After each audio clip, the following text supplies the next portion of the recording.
আপনি আমাকে জিজ্ঞেস করেছেন কিভাবে দ্রুত ধনী হওয়া যায়, ঠিক? জি ঠিক। সেরা সমাধান, 5 ওয়াক্ত সালাত আদায় করুন আর ফজরের আগে 2 রাকাত সুন্নাত মিস করবেন না। জানেন কেন?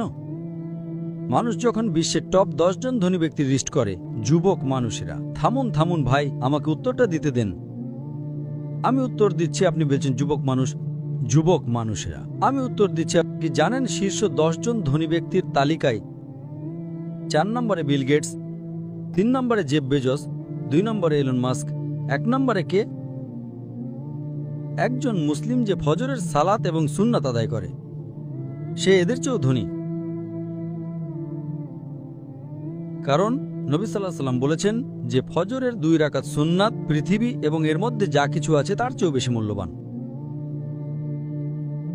মানুষ এসে বলে, আমি 4 ওয়াক্ত পড়ি, ফজর সালাত মিস করি। আমি বললাম, কেন? আমি সকালে উঠতে পারি না।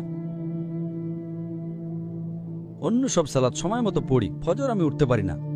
তো আমি তাকে বললাম, আপনি তো একজন ব্যবসায়ী, ধরুন আমি আপনাকে বললাম কাল সকাল ভোরে 5টায় একটা ব্যবসার ডিল আছে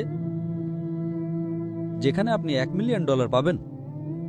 আপনি কি সেই ডিলে যাবেন? আপনি বললেন হ্যাঁ, কিন্তু আপনি তো সকালে উঠতে পারেন না। না না না, $1 মিলিয়ন জন্য আমি ঘুমাবই না। তাহলে $1 মিলিয়ন জন্য আপনি ঘুমান না, কিন্তু 2 রাকাত সুন্নাত যা পৃথিবী এবং এর মধ্যে যা কিছু আছে তার চেয়েও দামি, তার জন্য উঠতে পারেন না? ফজরের সালাতের মূল্য কত ভাবুন। সমস্যা হলো আমরা হাদিস শুনি কিন্তু বিশ্বাস করি না, কোরআন পড়ি কিন্তু বিশ্বাস করি না। আল্লাহ বলেছেন,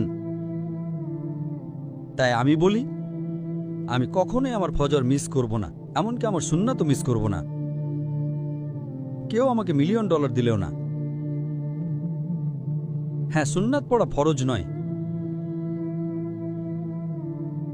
আপনাকে যেটা বুঝতে হবে, যদি আপনি সত্যিই বিশ্বাস করেন, আপনি কি জানেন সেরা ব্যবসা কোনটা? আল্লাহ সূরা বাকারা 2 নম্বর অধ্যায়ে 261 নম্বর আয়াতে বলেছেন, যদি আল্লাহর পথে একটা শস্যদানা দান করেন, আল্লাহ আপনাকে 7টা